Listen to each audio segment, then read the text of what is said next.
Hello, bonjour et merci d'écouter ce nouvel épisode du podcast Le bonheur me va si bien. J'ai aujourd'hui la chance d'accueillir une nouvelle invitée, Marie, du compte Instagram Marie Better. Alors Marie, vous allez voir, elle sort un petit peu du cadre des personnes que j'ai l'habitude de recevoir dans ce podcast et j'adore. Marie, elle a son travail à temps plein et à côté de ce travail à temps plein, elle travaille sur elle et elle a créé des carnets d'auto-coaching, c'est-à-dire des carnets avec des outils qui vous permettent de travailler sur vous. Mais je ne vous en dis pas plus. Marie va vous expliquer en détail ce qu'elle fait, ce que c'est que l'auto-coaching, quels sont ses outils d'auto-coaching préférés et va bien sûr vous parler un peu plus de ses carnets. Vous allez voir, il y a de jolies pépites parce que parfois, il suffit de très très peu pour travailler sur soi. Hello Marie, Bonjour, comment vas-tu? ça va super et toi? Moi ça va bien. Donc on enregistre, je termine les rencontres 4. L'énergie est un peu en mode, je suis fatiguée, mais j'ai toujours ma belle énergie, donc tout va bien. Merci d'avoir accepté de nous parler un peu de toi, de tes outils d'auto-coaching et d'être la première, parce que je l'annonce là maintenant, sur cette série. Je vais faire une série sur justement les outils d'auto-coaching de personnes qui se coachent seules ou qui se sont fait accompagner à d'autres moments. Mais voilà, ma communauté ne te connaît peut-être pas. Donc, est-ce que tu pourrais d'abord te présenter à notre audience, s'il te plaît? Bien sûr, alors moi je suis responsable pédagogique d'un institut de formation depuis en étant enseignante en français avant, donc depuis une vingtaine d'années. Et parallèlement, depuis 3-4 ans, en fait, je suis auteure de livres, de podcasts et de contenus autour du thème de l'auto-coaching. Voilà. Donc j'ai un compte Instagram depuis 2 ans qui s'appelle Devenir moi en mieux, Marie Better, sur lequel je partage tous ces petits tips et ces petits conseils aussi pour se coacher soi-même. Top. Donc, je vous mettrai bien sûr le lien du compte Instagram de Marie dans le descriptif de cet épisode. Et pour commencer, Marie, je vais te demander ta définition à toi de l'auto-coaching. Qu'est-ce que c'est? Alors pour moi, l'auto-coaching, c'est des objectifs atteints à travers des outils, donc des outils de coaching qu'on peut trouver de façon assez libre sur Internet, mais surtout l'atteinte de ces objectifs-là, pour moi, c'était de comprendre comment on fonctionne, quels sont nos schémas récurrents de pensée et de comportement, quelles sont nos émotions par défaut qui amènent à nos actions, du coup aussi par défaut, ou nos réactions. Et une fois qu'on a compris tout ça, du coup, améliorer ou changer radicalement ce qui nous plaît plus. Pour moi, l'auto-coaching, c'est d'abord un état des lieux, ensuite un changement ou une amélioration des sphères de sa vie qui nous conviennent moins. Et puis après, quand on devient un peu plus aguerri en termes d'outils, ça peut être aussi définir vraiment une vision très très claire de l'avenir qu'on veut pour soi. Et sans oublier aussi de profiter du voyage, quoi. C'est-à-dire de pas être tout le temps dans l'objectif, pas être tout le temps dans le plus, dans le mieux, etc. Mais surtout aussi de profiter des jours qui passent où on se construit cet avenir-là. Voilà, pour moi, c'est ça l'auto-coaching. Le chemin importe plus que la destination. Il importe en tout cas autant. C'est vrai que si on a une très belle destination avec un très grand rêve, c'est toujours voilà, ça donne une vision assez optimiste et assez fun de la vie. Mais c'est vrai qu'il ne faut pas passer à côté aussi des petits bonheurs du quotidien, des petits moments du quotidien de kiff, quoi. Exactement. Quelles sont les limites de l'auto-coaching? Parce qu'il y en a. Ouais, alors les limites, moi, je les ai rencontrées justement au tout début de ma pratique. Ça a été de ne pas faire la différence entre la consommation des outils et vraiment la pratique au quotidien de ces outils-là. C'est-à-dire qu'on a tendance, quand on découvre tout ce nouveau monde du développement personnel, de la croissance spirituelle, on l'appelle comme on veut, de l'ouverture en tout cas à des nouveaux schémas aussi de pensée, on a tendance à beaucoup consommer quand on est comme moi, qu'on aime apprendre. Donc, à écouter 400 épisodes de Brooke Castillo en un an ou en 6 mois, de lire des bouquins, d'écouter plein de choses et de ne pas l'appliquer à sa vie quotidienne. Donc, la première étape, c'est de bien faire la différence, de comprendre qu'on peut trop intellectualiser, trop conceptualiser ces outils-là, mais pas les appliquer. Ça, c'est la première limite. Et puis, la deuxième limite, c'est quand justement, en travaillant sur soi, on décèle un dysfonctionnement cognitif ou un dysfonctionnement comportemental, qu'on se rend compte qu'il y a des choses qui vont pas, concrètement. Et là, je pense qu'il faut se faire aider, justement, soit par un thérapeute, un accompagnant ou un coach en fonction justement de ce qui ne va pas. Ça, c'est les limites de l'auto-coaching. Je dirais que c'est tant qu'on se rend compte qu'on se fait du bien et qu'on va vers du mieux, il faut vraiment continuer. Si on se rend compte que justement on tourne en rond ou qu'on stagne, qu'on est vraiment bloqué, il y a peut-être des choses qui sont à creuser et on ne peut pas forcément toujours avoir une visibilité très claire sur l'intérieur de son cerveau. C'est toujours plus facile de voir chez les autres. Donc voilà, il faut se faire aider. C'est ça. Puis on peut avoir peur aussi de se poser certaines questions et d'appuyer Exactement. sur certaines parties.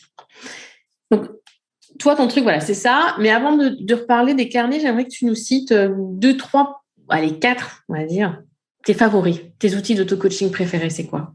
Alors, ceux que j'utilise le plus souvent et depuis très longtemps, c'est 2 outils déjà de Brooke Castillo, que j'ai déjà cité plusieurs fois dans mes publications. Les pensées du matin. Donc ça, c'est un épisode, un tout début, un épisode, je pense, dans les 50 premiers de son podcast. Donc moi, je l'ai adapté évidemment à mon utilisation à moi.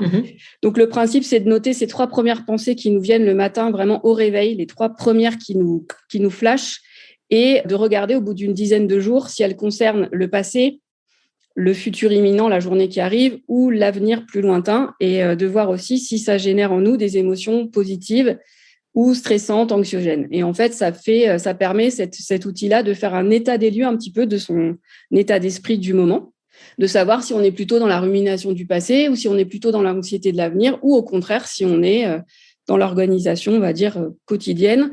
Et au bout des 10 jours, de bien regarder aussi si ces pensées-là sont utiles ou inutiles. Parce qu'une pensée, elle n'est jamais vraie, fausse, etc. Elle est surtout utile ou inutile, justement pour soi. Donc ça, c'est un outil que j'utilise d'ailleurs en ce moment, là, depuis une dizaine de jours. Ça permet de faire la clarté sur son état d'esprit du moment et de savoir si on a justement une petite pensée qui est bloquée, qui est en boucle, qu'il faut analyser, ou si, au contraire, on peut trouver des choses à améliorer aussi dans son quotidien. OK. Un autre outil ? Alors, un autre outil, ça, c'est plus récent. C'est un outil que... Alors, quand je dis que j'ai piqué, évidemment que personne n'invente rien aujourd'hui. Tout le monde, il y a des grands coachs aujourd'hui qui proposent des super choses. Après, le but, c'est aussi de s'adapter à soi-même et c'est les approprier surtout. Donc là, je ne sais pas si tu l'as lu, Audrey, mais le dernier bouquin de Mel Robbins, The High Five Habits, qui est un livre sur Audible en français, en anglais, ou en brochet français-anglais aussi, qui a été traduit dans je ne sais pas combien de langues, qui vraiment donne un nouveau schéma en fait de comportement. Mel Robbins part du principe, alors elle s'appuie sur des études scientifiques, neuroscientifiques, mais elle part du principe qu'on peut reprogrammer son cerveau en fait en s'auto-coachant justement sur de la confiance en soi, de l'estime de soi. Donc l'outil principal de ce bouquin-là, c'est de se faire un high five dans la glace le matin, quand on se regarde, quand on se brosse les dents, quand on est sur le point de partir de chez soi, etc.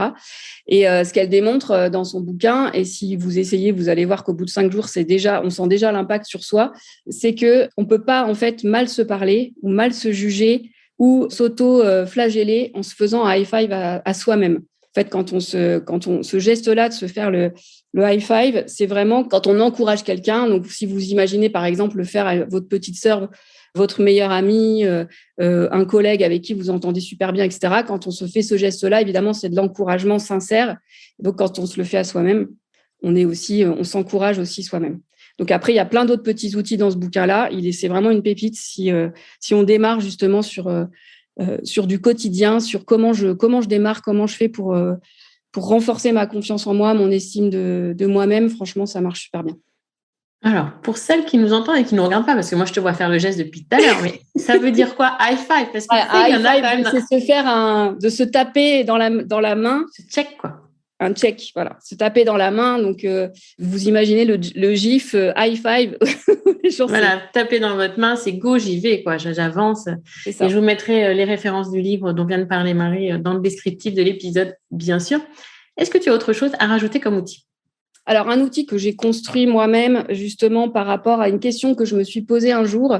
En fait, le matin, quand j'ai une réunion difficile au boulot ou quand je vais avoir une conversation compliquée avec quelqu'un, ou même quand je manque un peu de clarté, quand je me sens un peu douteuse, parce que voilà, le développement personnel, c'est ça aussi, c'est tous les jours se remettre en question, tous les jours travailler sur soi. On n'arrive pas un jour sur un arc-en-ciel génial avec des petites licornes partout. Donc, dans ces cas-là, je me pose une seule question. Au lieu de me dire comment je vais faire ça, par quels moyens je vais arriver à faire ceci, etc., je me pose la question de qui j'ai envie d'être, en fait. Qui j'ai envie d'être dans cette réunion, qui j'ai envie d'être dans cette conversation, qui j'ai envie d'être dans ma journée. Et ça change complètement la posture. Et c'est aussi un outil que je conseille à mes étudiants, puisque en tant que responsable pédagogique d'un centre, j'ai 374 enfants de 20 à 25 ans. C'est plus des enfants, là, par contre. Hein. Oui, mais c'est des grands enfants quand même qui sont encore en construction. Par exemple, quand ils ont un oral ou quand vous avez une présentation difficile à faire ou quelque chose qui va vous demander de la ressource.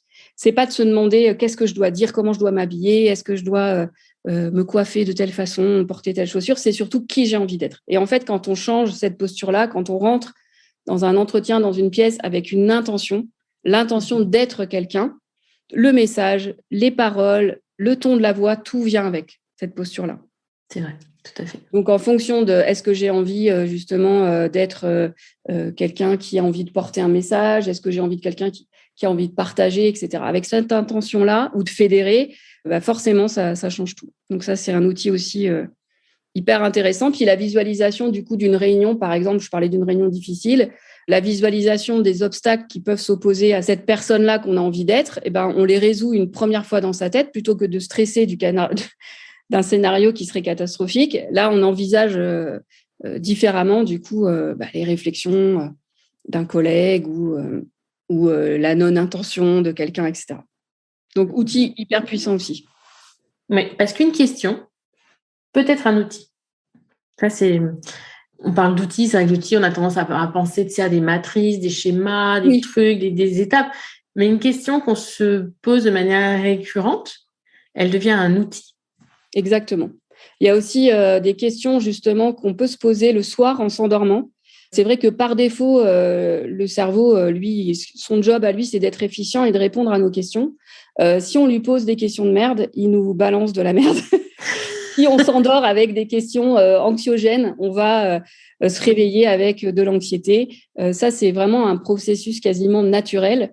Donc, si on se pose la question, par exemple, le soir en se couchant, tiens, demain, comment je peux arriver à résoudre telle problématique ou comment je peux arriver à parler à telle personne en restant calme, etc., le cerveau va travailler pour nous toute la nuit. Et le matin, on peut, moi, je le fais assez souvent, pas forcément, j'analyse pas mes rêves, parce que mes rêves sont complètement fous et pas forcément associés aux questions que je me suis posées. Mais par exemple, les premières pensées du matin peuvent répondre justement aux questions qu'on s'est posées la veille.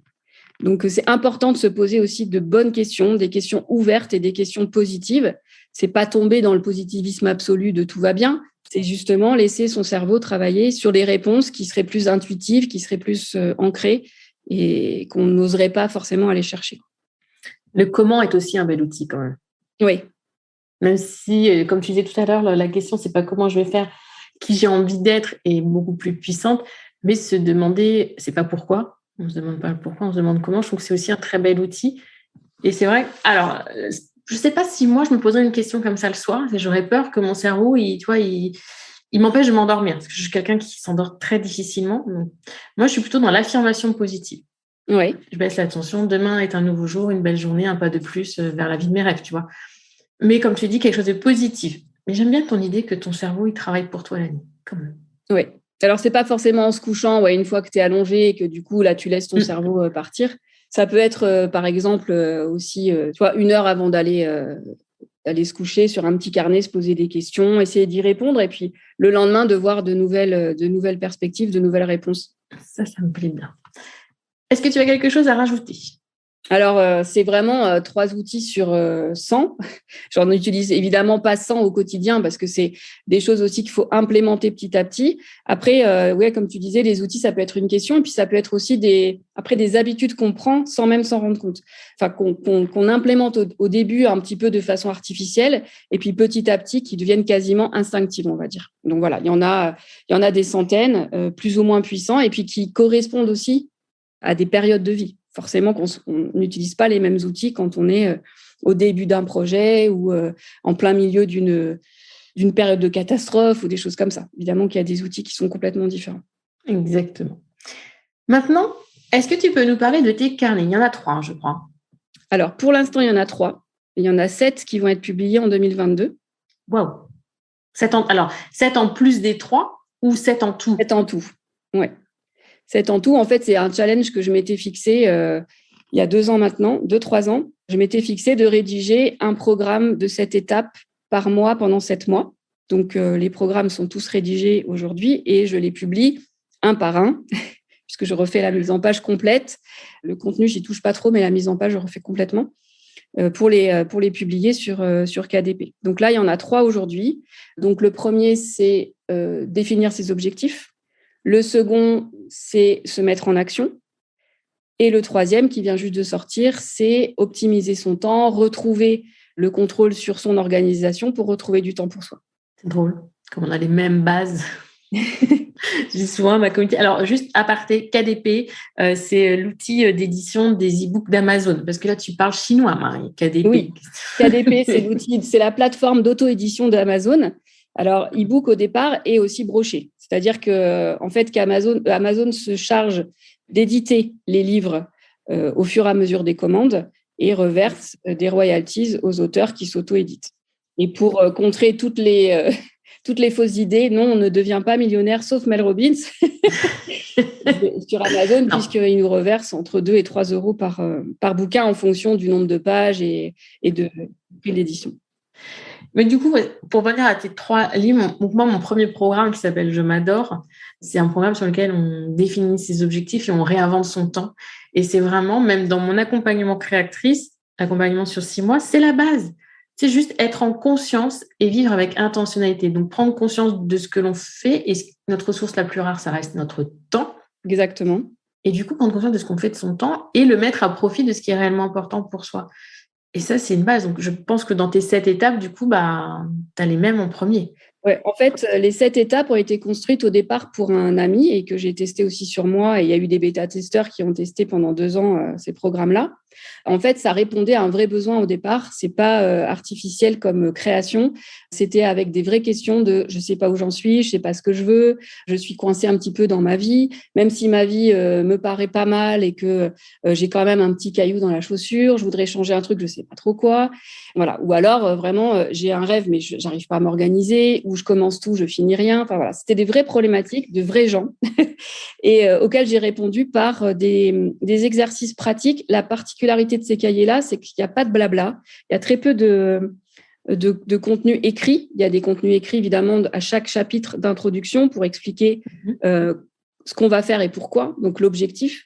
Mais c'est un cahier qui est construit comme une formation, comme un cours, parce que c'est mon métier, la pédagogie au départ, c'est-à-dire pour être appliqué à soi-même, pour creuser dans son propre cerveau. Alors, comme tu disais en introduction, c'est pas toujours joli ce qu'on y trouve, mais une fois qu'on a fait face justement à ce qu'on pense et à ce qu'on croit, c'est le moment justement de pouvoir changer ce qu'on veut ne plus penser ou ne plus croire. Donc, c'est ça l'intérêt aussi de creuser en soi.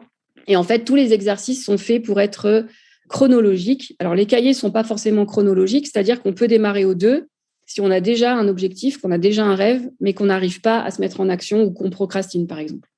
Si on a déjà atteint certains objectifs dans sa vie, mais qu'on est un petit peu brouillon ou que justement on manque de temps pour soi, qu'on est un peu submergé, on peut commencer par le 3 directement. Voilà, il n'y a pas d'ordre réellement entre les cahiers. Ils peuvent être faits les uns sans avoir fait les autres. Mais si là, on est dans une situation comme moi en 2017 à me dire j'ai coché toutes les cases, j'ai un boulot, un mari, des enfants, tout va bien, mais j'ai envie de mieux, j'ai envie de plus, j'ai envie d'autre chose et je ne sais pas quoi. Voilà, c'est vraiment dans cet esprit-là qu'ils ont été construits pour mettre à plat, comme tu disais. Le temps, non seulement c'est une denrée rare, mais elle est même limitée. C'est la seule denrée limitée. Autant l'amour, la joie, l'argent, tout ça, c'est illimité. Autant le temps, c'est une denrée que tout le monde a de façon limitée. Donc, autant l'exploiter, non pas avec anxiété en se disant « Oh là là, je vieillis, je vais mourir », mais avec justement la promesse que les années qui nous restent vont être les plus belles qu'on va vivre, quoi. Donc, moi, c'était ça mon vœu. Je me suis dit à 45 ans, j'ai envie que les 45 prochaines années soient encore plus belles que celles que je viens de vivre. C'est une promesse que je me suis faite à moi-même. Et il n'y a rien de plus kiffant que d'arriver justement par des petits objectifs, par des petits mini-rêves, d'arriver à une vie qui soit vraiment, j'allais dire alignée, j'aime pas ce mot parce que c'est un peu galvaudé en ce moment par tout ce qu'on voit sur Instagram, mais c'est vraiment ça, je le ressens comme ça. C'est aligné à ses valeurs dans le sens qui, tous les matins, on a envie de se lever, on a envie de faire des choses, on est rempli d'énergie, quoi. C'est ça, une vie être en harmonie, en cohérence dans tous les domaines de sa vie et être même, comme j'ai dit tout à l'heure, même si on est fatigué, sentir qu'on a une belle énergie qui est là parce que ce que l'on Exactement. fait, ça nous plaît, ça nous correspond et on est OK. Merci beaucoup, Marie, en tout cas, pour cette petite aparté sur les outils d'auto-coaching. Il y en a que je cite sur le podcast, le modèle de Brooke. Oui. Que j'aime beaucoup. C'est l'épisode 27. C'est un outil, je trouve, ultra puissant, hyper simple.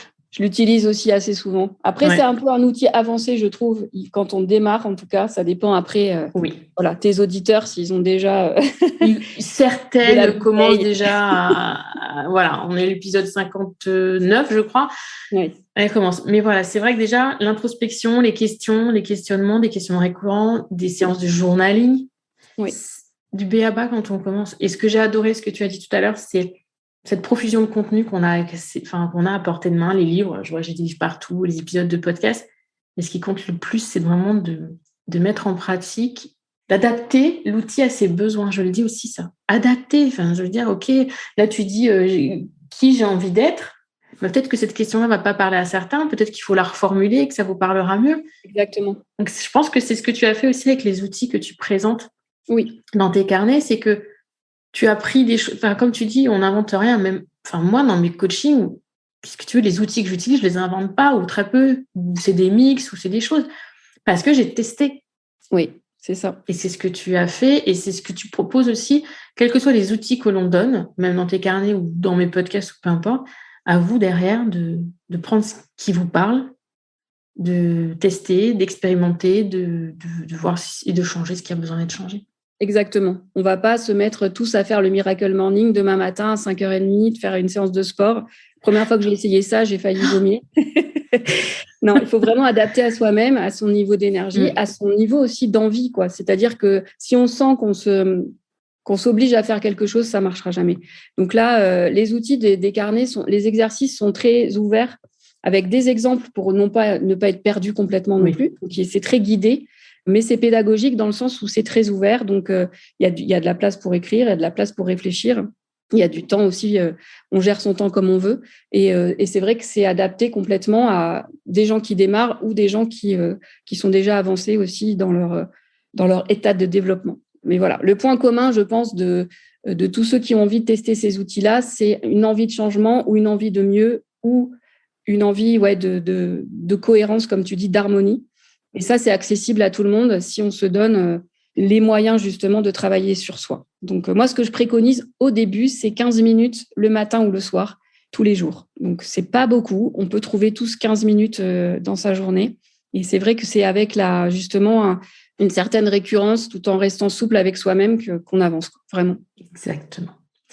Merci beaucoup, Marie. Je te laisse avoir le mot de la fin et je te dis à bientôt. Merci à toi, Audrey. Et écoutez, j'espère que ceux qui écouteront cet épisode auront envie de démarrer l'auto-coaching, d'essayer des outils. Et puis après, ça peut être aussi le démarrage d'une belle évolution sur soi et d'une envie aussi de se faire accompagner. Surtout si vous vous sentez pas bien. Moi, c'est ce que je dis aussi à la fin des cahiers. Il faut jamais hésiter à demander de l'aide à des accompagnants, à des thérapeutes qui sont justement légitimes pour ça. Voilà, n'hésitez pas. Merci. Alors cet épisode, qu'en avez-vous pensé ? Personnellement, j'ai beaucoup aimé la question de Marie, qui j'ai envie d'être. Et d'ailleurs, je vous l'annonce tout de suite, je vais me faire une petite séance de journaling après l'enregistrement de ce podcast pour réfléchir à ça, qui j'ai envie d'être. C'est vrai que même si j'ai appris à vivre avec intentionnalité, en conscience avec mon bullet journal, ça fait un petit moment que je ne me suis pas posée et je ne me suis pas projetée un petit peu dans le futur. Je suis un peu le flow du quotidien, mais ça fait du bien aussi parfois d'essayer de se projeter dans le futur, qui j'ai envie d'être. Ne pas trop réfléchir non plus à... Parfois, si vous n'arrivez pas à vous projeter, réfléchissez aux émotions que vous aimeriez ressentir à ce moment-là. Comment j'ai envie de me sentir ? Si vraiment, qui j'ai envie d'être, vous n'y arrivez pas, qu'est-ce que j'ai envie de ressentir ? Puis après, par rapport à ça, on va revenir un peu sur le présent et qu'est-ce que je peux mettre en place aujourd'hui pour ressentir ces choses-là dans l'avenir. Donc vraiment, merci Marie pour ces beaux outils.